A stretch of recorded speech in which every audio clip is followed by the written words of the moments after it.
Hello everyone, welcome to my channel. तो भाई अब हम बात करते हैं हमारी नेक्स्ट डिजीज़ की, जो कि है हमारी कम्युनिटी के अंदर। तो कम्युनिटी के अंदर ये जो डिजीज़ है, ये हमारी एक्यूट डायरियल डिजीज़।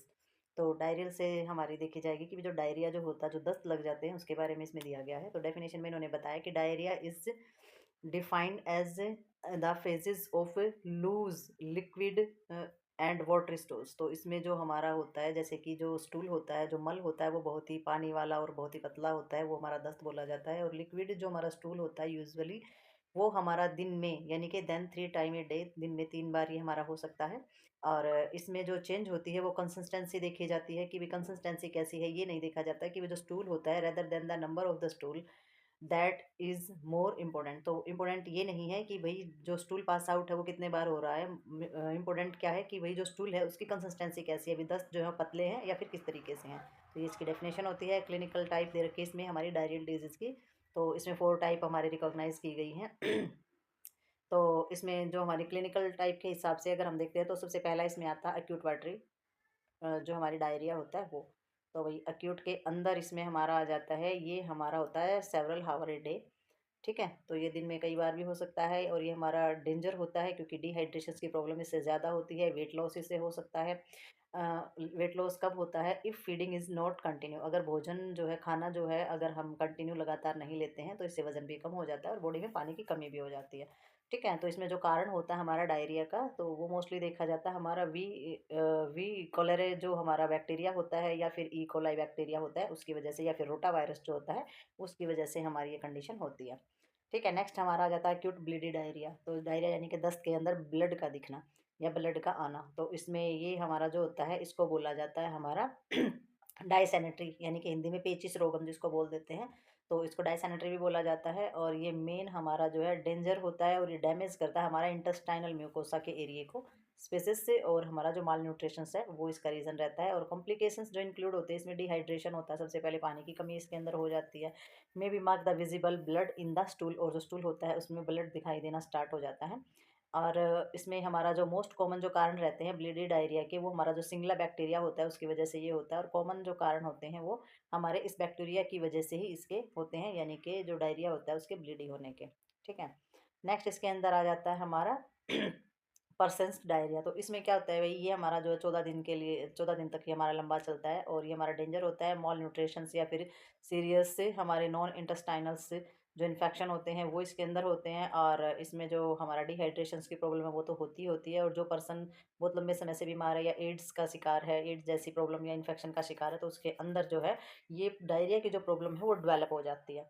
ठीक है, तो नेक्स्ट इसमें हमारा आ जाता है diarrhoea with the severe mall nutrition. तो इसमें हमारा क्या हो जाता है, क्वासिक्योर या फिर हमारा मार्सम जो होता है, वो कंडीशन हमारी इसके अंदर हो जाती है। और मेन ये डेंजर होता है सीवियर सिस्टमेटिक इन्फेक्शन होना, या डिहाइड्रेशन, हार्ट फेल, या फिर विटामिन ए और मिनरल की डेफिशिएंसी। तो ये सारी की सारी कंडीशन जो होती है वो मॉल न्यूट्रिशन के अंदर हो जाती है, यानी कि न्यूट्रिशन की कमी होने की वजह से होने वाला जो डायरिया होता है, तो उसमें तो विटामिन और मिनरल की डेफिशिएंसी आती जाती है।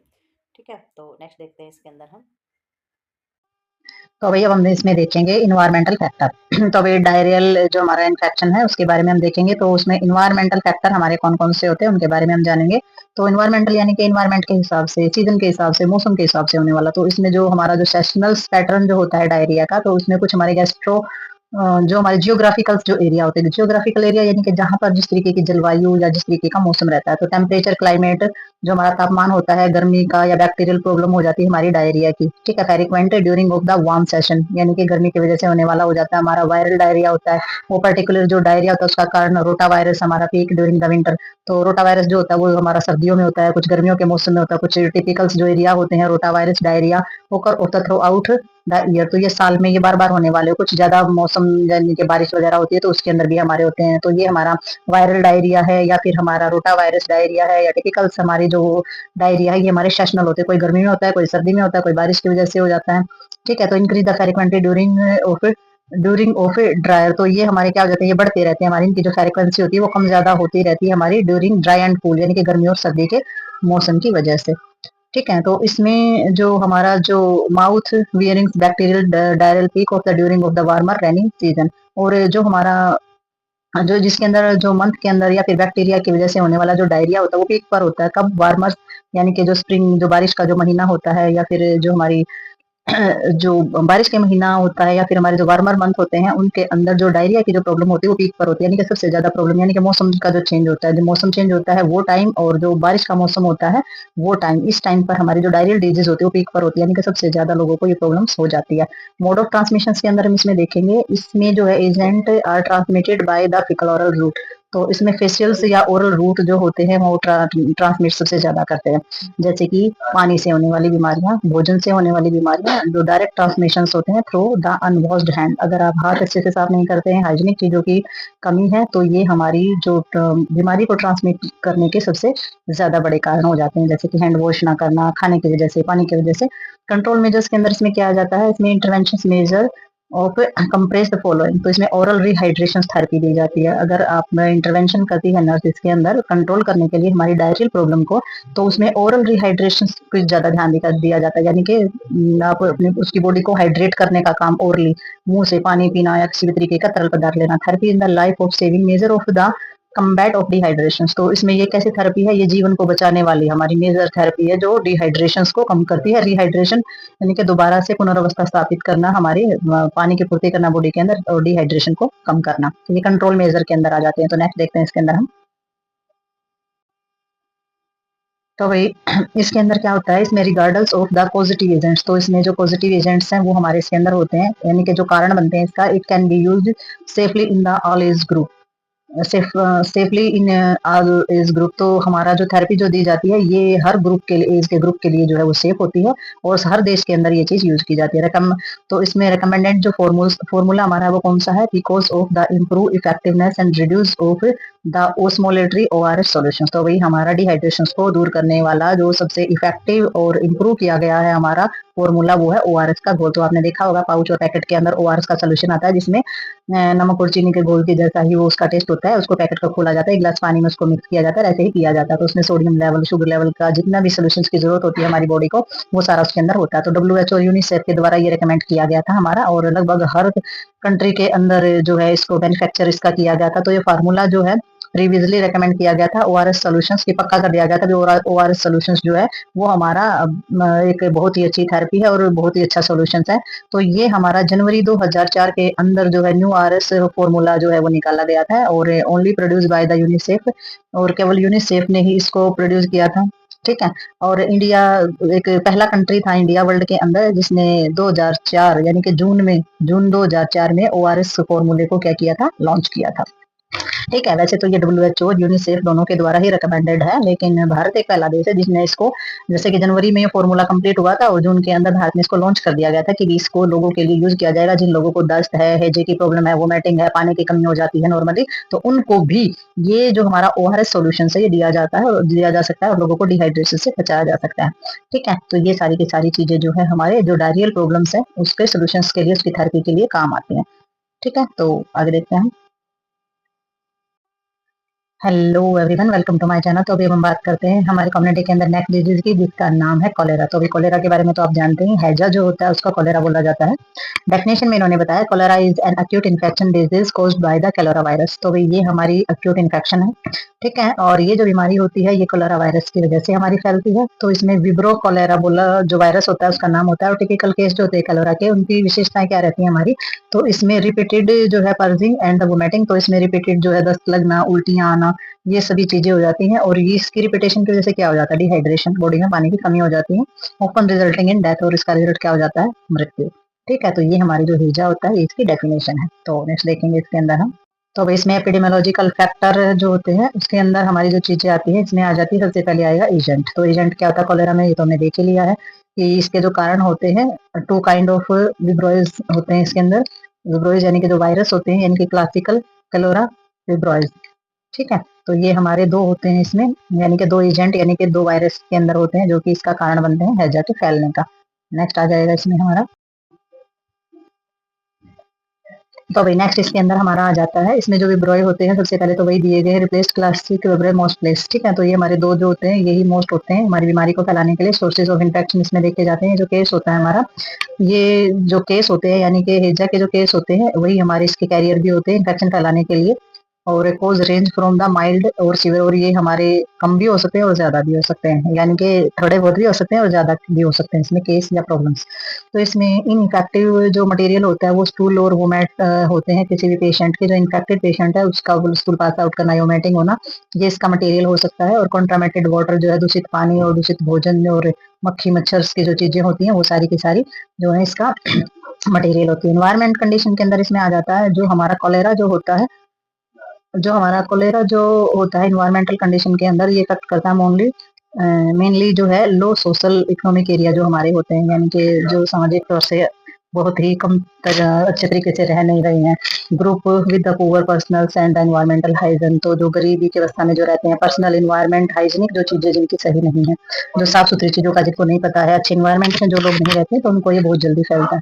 एज जो होता है इसमें कोलेरा इफेक्ट करता है ऑल एज, हर उम्र के लोगों को ये इफेक्ट करता है। मोड ऑफ ट्रांसमिशन में क्या आ जाता है, by ingestions of the contaminated water. तो ये सबसे पहले जो ट्रांसमिटेड होता है इसमें दूषित पानी है, दूषित भोजन है, ड्रिंक या फिर फ्रूट वगैरह है, वेजिटेबल्स वगैरह हैं, wash with the contaminated water के अंदर सोर्सेज ऑफ इन्फेक्शन, तो बिना हैंड वॉश अच्छे से नहीं करते हैं या दूषित पानी का इस्तेमाल करते हैं, इन्फेक्शन वगैरह हो रखा है। तो ये सारी जो चीजें होती हैं ये ट्रांसमिटेड करते हैं सारे के सारे इस इन्फेक्शन को। जैसे कुक्ड फूड में भी the contaminated of the contaminated hand and flies, जो मक्खी मच्छर बैठा होता है खाने के ऊपर और हैंड वॉश करके जो खाना नहीं बनाया जाता, यानी कि खाना दूषित हो जाता है, तो वो सारे के सारे जो है इस बीमारी को फैलाने का कारण बनते हैं। और भी होते हैं जैसे कि safe water, proper Suez disposal अगर अच्छे से नहीं किया गया है, पानी अगर अच्छे से साफ नहीं है, ठीक है, और जो वेस्ट चीजों को जो एग्जिट करते हैं वो अच्छे से नहीं हो रहा है, तो वो क्या करते हैं, वो इस बीमारी को फैलाने का कारण बनते हैं। ठीक है, पॉपुलेटेड मोबिलिटी इसके अंदर हो जाती है, यानी कि जो हमारी जो पॉपुलेशन जो होती है, पॉपुलेशन की जो मोबिलिटी होती है उसके कारण, जैसे कि मूवमेंट ऑफ पॉपुलेशन, तो जो हमारी जो जनसंख्या होती है, ठीक है, उसकी मूवमेंट्स के कारण इसमें हो जाता है पिलग्रिम्स, मैरिज, और जैसे कि किसी भी तरीके की तीर्थ यात्राएं हो जाती हैं, शादियां हैं या फिर कोई मेले वगैरह है या त्योहार वगैरह है, तो result of increase risk of infection, तो ये हमारे इन्फेक्शंस को बढ़ाने वाली चीजें जो है वही होती हैं सारी की सारी। तो पॉपुलेशन मोबिलिटी के कारण भी हमारा इन्फेक्शन जो है वो फैल सकता है। इम्यूनिटी आ जाता है, immunity confirmed by the attack last a few month only, तो इम्यूनिटी जो है जो हमारे लास्ट मंथ होते हैं उसमें जाकर के इसमें जो अटैक होता है तो उसमें लास्ट फ्यू मंथ तक इसकी चीजें जो है रहती है। इम्यूनिटी मतलब इसके अंदर कंफर्म होती है और लास्ट फ्यू मंथ तक इसमें मतलब कि लास्ट जो हमारा जो अटैक होता है उसके फ्यू मंथ तक हमारी इम्यूनिटी चलती है।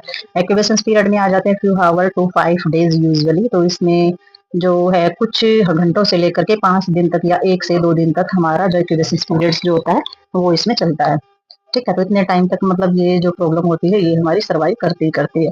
तो भाई नेक्स्ट देखते हैं इसके अंदर हम, तो भैया हम इसमें देखेंगे कैरियर ऑफ कॉलेरा।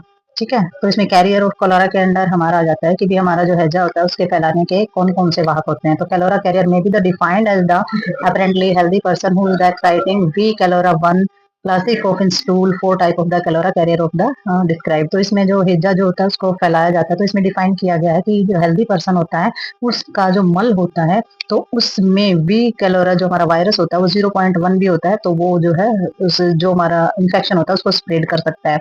तो इसको डिस्क्राइब किया गया है 2 पॉइंट में। तो डिस्क्राइब किया गया है एक इंक्यूबेटरी कैरियर हमारा होता है, तो इंक्यूबेटरी जो हमारा जो कैरियर्स होता है ये हमारा शॉर्ट ड्यूरेशन में होता है, 1 से 5 दिन का ये हमारा होता है, पोटेंशियल पेशेंट इसमें होता है। ठीक है, तो इसमें जो बस 1 से 5 दिन तक हमारे यहाँ रहता है। और कन्वर्सलेंट जो हमारा कैरियर होता है, ये हमारा कैरियर जो वाहक होता है वो किस तरीके का होता है, इसमें जो पेशेंट होता है ये recovered from the attack from cholera may be the continue of the excrete vibrio during the convalescence from 2 and 3 weeks occur of the patient who have not the received effective antibiotic treatment. तो इसमें हो जाता है कि भी कॉन्वलेंट्स career हमारा वो होता है जिसने ट्रीटमेंट तो कराया है और एंटीबायोटिक जो है जो एंटीबायोटिक जो रिसीव की है उसने वो इफेक्टिव नहीं रही है, यानी कि पेशेंट का जो ट्रीटमेंट है वो अच्छे से नहीं हुआ है, 2 से 3 हफ्ते तक उसका ये चल रहा है और उसका जो मल है उसके अंदर भी ब्रोज यानी कि वायरस अभी भी है, तो वो क्या करता है वो हमारा जो है इन्फेक्शन को फैलाने में माहिर हो जाता है, यानी कि वो आगे भी इन्फेक्शन को कंटिन्यू रख सकता है जिसने अच्छे तरीके से ट्रीटमेंट नहीं कराया है और वायरस जिसके मल में अभी तक है और एंटीबायोटिक जो अच्छे तरीके से नहीं ली है, तो ऐसा जो पर्सन होता है वो भी क्या करता है हेजो को फैलाने में सहायक बनता है या हेजो को स्प्रेड करता है आगे।